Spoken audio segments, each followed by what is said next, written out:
still remember the night that made me quit my job for good. It was a slow shift at Mario's Pizza, the kind where the clock moves slower than your hands. The neon open sign buzzed faintly in the window, and the smell of dough and melted cheese filled the air. I was leaning on the counter, scrolling through my phone, when the shop phone rang. I picked it up. Mario's Pizza, how can I? A voice interrupted me. Large pepperoni, extra cheese, 2 bottles of cola. The voice was deep and slow, with a strange weight to it. No background noise, no TV, no chatter, no hum of life. Just dead silence on the other end. I asked for the address. Old Pine Road, house number 13, the man said. I frowned. That's outside our delivery area. I'll pay extra, the voice said. Double. My boss, Mario himself, overheard and shouted from the kitchen, "Take it. We need something tonight." I tried to argue, but he waved me off. The order went through. I loaded the pizza and drinks into the insulated bag, grabbed my keys, and headed to my beat-up Honda.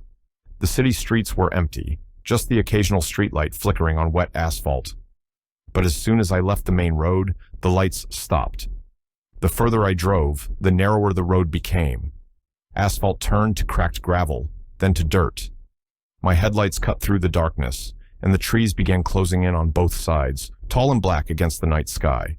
The GPS kept guiding me forward, the thin blue line stretching deeper into the forest. It was quiet out there, too quiet. Even with my windows cracked open, I couldn't hear any crickets, no wind, nothing. The only sound was my tires crunching over dirt and the occasional snap of a branch under the wheels. The road finally widened into a small clearing. There it was, House 13. It looked abandoned. The paint had peeled off in long strips, the windows were dark and dusty, and the porch sagged slightly under its own weight. The only light came from a weak, flickering bulb above the front door. No car in the driveway. No movement inside. I grabbed the pizza and walked toward the porch. Each wooden step groaned under my feet. I knocked once, nothing. I knocked again, harder, still nothing. Just as I was about to leave, I heard it. Footsteps, slow, heavy, coming closer from inside. The door opened just a crack. Through the gap, I saw an eye, pale, almost milky white, staring at me without blinking. "You're late," the voice said. I held out the pizza bag. The door didn't open wider. Instead, a long, thin hand reached out. The skin was grayish, the nails cracked and far too long. It took the pizza box from my hands and pulled it inside. The door closed. I stood there for a moment, waiting for payment. Then I heard it, a strange sound from inside. A rapid clicking, like stones being knocked together, uneven and fast. It made my skin crawl. Then came chewing. But it wasn't normal chewing. It was wet, squelching, almost animal-like. I took a step back toward my car. That's when the porch light flickered twice and went out completely. The darkness was total. The forest behind me seemed to press in closer. I felt like I was being watched, not just from the house, but from the trees too. I fumbled for my car keys and hurried to the driver's side. When I opened the door, I froze. On my seat was a crumpled $20 bill. It was wet. The smell hit me instantly, metallic, sharp, not cola. Blood. From the woods came the sound of branches breaking, leaves rustling, and that same clicking noise. It was moving, circling me, getting faster. I slid into the driver's seat, slammed the door shut, and started the engine. My headlights swept over the tree line. That's when I saw it. A tall figure stood between the trees. It was thin, impossibly so, with arms that hung almost to the ground. Its head tilted sharply to one side, like its neck was broken. Its eyes reflected the light, pale and glinting. The clicking grew rapid, louder, as it stepped forward. I slammed the gas. The tires spat dirt, and I tore back down the road. I didn't dare look back, but I could hear something moving in the trees alongside me, fast, keeping pace. Every so often, I caught glimpses of it between the trunks, its long arms swaying unnaturally as it ran. Finally, the forest broke, and I hit the main road. The clicking sound faded, but I didn't slow down until I reached the shop. Mario looked up from the counter. "Where's the money?" I tossed the bloody $20 on the table. "I'm done," I said. He started to ask something, but I walked out without answering. Later that night, after I got home, my phone buzzed. A new delivery order. Same number, same address.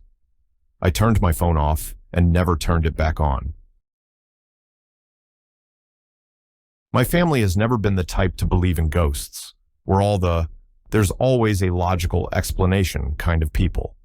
But after what happened to me one winter afternoon, I'm not sure I believe that anymore. It was a gray Saturday in January. My parents were at work, and my sister had gone to a friend's house. That left me home alone. I liked having the house to myself sometimes. It was usually quiet, but in the back of my mind, I always had that uneasy feeling that comes with being alone in a big, empty place. Our house isn't huge, but the layout is odd. Upstairs, there's a short hallway with my bedroom on one end, my sister's room on the other, and the bathroom in the middle. The stairs to the main floor start just a few steps from the bathroom door, but they turn halfway down at a small landing before leading to the front door. Downstairs is the kitchen, living room, and another short hallway to the laundry room and garage. I was lying on my bed, scrolling through videos on my phone. It was the middle of the afternoon, and the light coming in through my blinds was dull and faded, like it couldn't quite brighten the room. I had music playing quietly through my earbuds. I don't know why I pulled them out. Maybe I thought I heard something. A dull scrape, like wood dragging across wood. It was faint, but it made me glance toward my door. I told myself it was probably nothing. Houses make noises, right? Pipes, the heater, whatever. Still, I got up and walked to the bathroom. I figured I'd wash my face, shake off the weird feeling. I turned on the tap and bent down toward the sink. That's when I heard it again, this time clearer. A slow, dragging sound coming from my sister's room. It was like someone was sliding something heavy across the floor, pausing every few seconds. I froze, water dripping from my hands. My sister wasn't home. I stepped quietly toward the bathroom door and listened. The sound stopped. My heart was pounding, but the silence made me think maybe I'd imagined it. I was about to shrug it off when I heard a voice. It was low and muffled, definitely a man's voice. The tone was slow, almost calm, but the words didn't make sense, like a mumble in another language. I strained to hear, but I could only make out sharp consonants here and there, like an S or T. That was enough for me to lock the bathroom door. I didn't move, just stood there with my back pressed against the wall, trying not to breathe too loud. I kept telling myself it was the TV or a neighbor or something, harmless, but the truth was, I knew it was coming from inside the house. The mumbling stopped. Then the footsteps began. Slow, heavy. They came out of my sister's room and into the hallway. I could tell exactly where they were from the sound. The weight of each step made the floorboards creak in a way I knew by heart. Step, pause, step. They were getting closer. I backed up toward the tiny bathroom window. It was too small for me to fit through, but in that moment, I was thinking about anything that might give me an escape if I had to.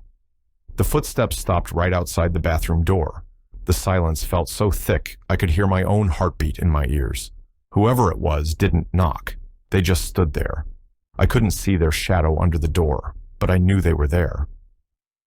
After what felt like a full minute, the footsteps started again. They moved toward the stairs. I heard them creak slowly down to the landing, pause, and then continue to the main floor. Then, bang! A loud crash echoed from the landing, like someone had dropped a heavy piece of furniture. A second later, another crash at the bottom of the stairs. And then, the front door opened and shut. The house alarm didn't go off. That's when I realized they hadn't gone through the door. I stayed frozen in place, barely breathing. 10 seconds later, I heard something else. Something I still can't explain. To the left of the bathroom sink is a small cabinet door. It opens to a narrow space that connects to the crawl space under the house. It's barely 2 feet wide, but the door began to rattle violently, like someone was pounding on it from the inside. It wasn't just 1 or 2 hits. It was fast, vicious, like they were trying to break it open. The wood shook in its frame, and I half expected to see it splinter. I wanted to scream, but I knew if I did, whatever was in there would know exactly where I was. I pressed myself into the corner and just waited. After maybe a minute, the pounding stopped. The house went completely silent. I stayed in the bathroom for what must have been half an hour before slowly unlocking the door. My legs felt like jelly. I crept back to my room, locked my door, and sat with my phone in my hands, too scared to even call anyone. When my parents got home, they didn't believe me. They told me it was probably the heater or the pipes. My sister rolled her eyes until a week later. That's when she told me she'd been waking up in the middle of the night to faint tapping sounds inside her closet wall. We've never found out what was in the house that day, and I don't think I want to. I'll never forget the night my cousin Jake invited me to go camping with him and his friend Lena. Jake had always been a wilderness type, hiking, fishing, sleeping under the stars. He said the place he found this time was off the grid and that it would give us a real camping experience. We packed the truck with tents, sleeping bags, food, and some basic gear, then drove for hours. The paved roads turned to cracked asphalt, then to gravel, and finally to a narrow dirt trail. The forest grew thicker with each mile, the branches above almost covering the sky.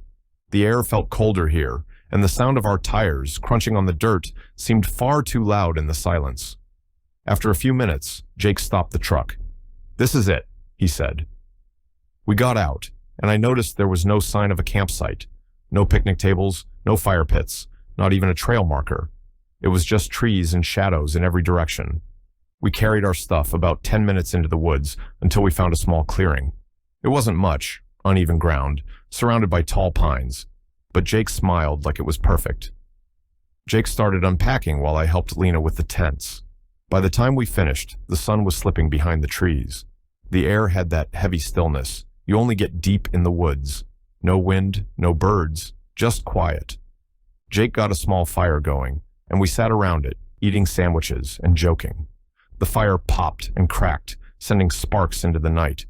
Eventually, Lena said she was tired and went to her tent. Jake and I stayed up a little longer, talking in low voices. That's when Jake suddenly went quiet. His eyes narrowed, and he tilted his head. "Did you hear that?" he whispered. I stopped talking and listened. At first, I heard nothing. Then it came, slow, heavy footsteps somewhere in the darkness beyond the firelight. They weren't close, but they were steady, like something circling us. "Probably a deer," Jake muttered, though his voice lacked confidence. We tried to keep talking, but the sound didn't go away. The steps crunched over fallen leaves, stopping now and then, only to start again. Then, from the same direction, came another sound, a low, rapid clicking, like two hard stones tapping together. It was strange, almost unnatural, and it made my skin prickle. Jake's expression changed. "Get in your tent," he said quietly. I didn't argue. Inside my tent, I zipped it closed and tried to slow my breathing. The footsteps grew louder, closer, the clicking sound mixing with them. Through the thin fabric, I saw a shadow pass, tall, broad-shouldered, walking on two legs. It wasn't shaped like any animal I knew. The clicking became sharper, joined by a slow dragging sound, like claws pulling across the ground. Then came the soft sound of something breathing, not fast, but deep and heavy. Suddenly, Lena screamed. I scrambled out of my tent and saw her stumbling toward us, eyes wide and face pale. "It was pushing on my tent," she gasped. "It was trying to rip it open." Jake grabbed her arm. "Run!" he shouted.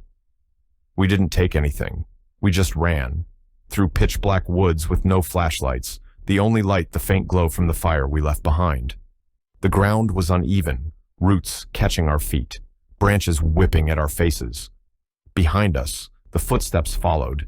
Fast now, pounding hard, and close enough that I could hear leaves scattering with each step. The clicking had turned into a harsh rattling sound that made me want to cover my ears. I was in the back, and I swear I could feel it gaining on me. I didn't dare look. Somehow, Jake led us straight to the truck. We threw ourselves inside, slammed the doors, and he started the engine. The tires spat dirt as we sped down the trail. After about half a minute, we reached a dead end. Jake cursed and had to reverse, then drive forward, then reverse again, trying to turn around. Every second felt too long. I sat in the back seat, gripping the edge, scanning the darkness outside for movement. Finally, the truck faced the way we came. Jake floored it, the headlights slicing through the trees. Just before the forest swallowed the road behind us, I looked out the rear window. There, at the very edge of the headlights, stood something massive. It was hunched, but even then it looked as tall as a doorframe. Its head was tilted to the side, watching us, and even from that distance, I could see its eyes, pale and glinting in the light. We never went back for our gear. Jake says he doesn't know what it was. I believe him, but I know it wasn't a deer, and I know it wasn't human. I'll never forget the night I got stuck on that frozen road in the middle of nowhere. It's been years now, but every winter since then, the memory creeps back, as clear as if it happened yesterday. It was late January, one of those weeks where the cold doesn't let up even in the afternoon. The snow from earlier storms had frozen solid, and the air was so dry it made my lips crack. I had spent the day at my aunt's house in a small village about 2 hours away from my place. She'd made a big lunch, then tea in the evening, and insisted I stay a bit longer. I didn't mind. We don't see each other often, but by the time I left, it was already past 9 p.m. Her place was warm and bright, and stepping outside felt like walking into another world, one that was silent, dark, and biting cold. My car was parked at the edge of the small lane, and as I got in, the seat was like ice. I cranked the heater immediately, rubbing my hands together, watching my own breath in the air before the warmth started to spread. The first part of the drive was fine. The village had a few streetlights, and the roads there were plowed earlier that day. Once I reached the main rural highway, I settled into a steady pace, music playing quietly on the radio.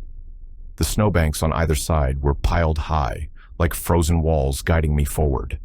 The sky was clear, the moon bright enough that I could see the white glow of the fields stretching far on either side. After about an hour, the road narrowed, turning into a single-lane stretch through farmland. Out here, there were no lights except my headlights and the distant shimmer of stars. The air felt heavier somehow, like the cold had a weight to it. That's when I hit the ice. It was a wide patch, glistening in the beams of my headlights. I slowed down, but the moment my tires touched it, the car slid sideways. I tried steering out of it, but the wheels had no grip. My stomach sank as the car drifted toward the edge of the road, nose first into a snowbank. The tires spun helplessly when I tried to reverse, spraying bits of ice behind me. I sat there for a moment, breathing hard. The silence outside was complete. No engines, no animals, nothing but the faint hum of my heater. I got out, and the cold was like a slap to the face. My boots sank into the snow as I walked around the car. The front bumper was buried deep, and the packed snow was like cement. I pulled my phone from my pocket. 1 bar of signal.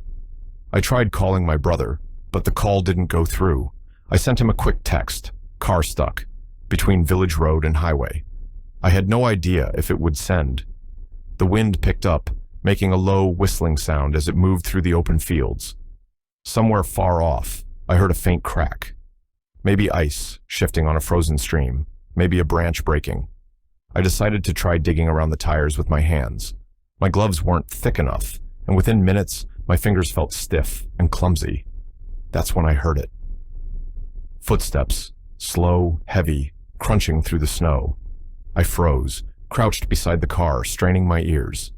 At first, I thought it might be another driver who had stopped to help, but the sound wasn't coming from the road.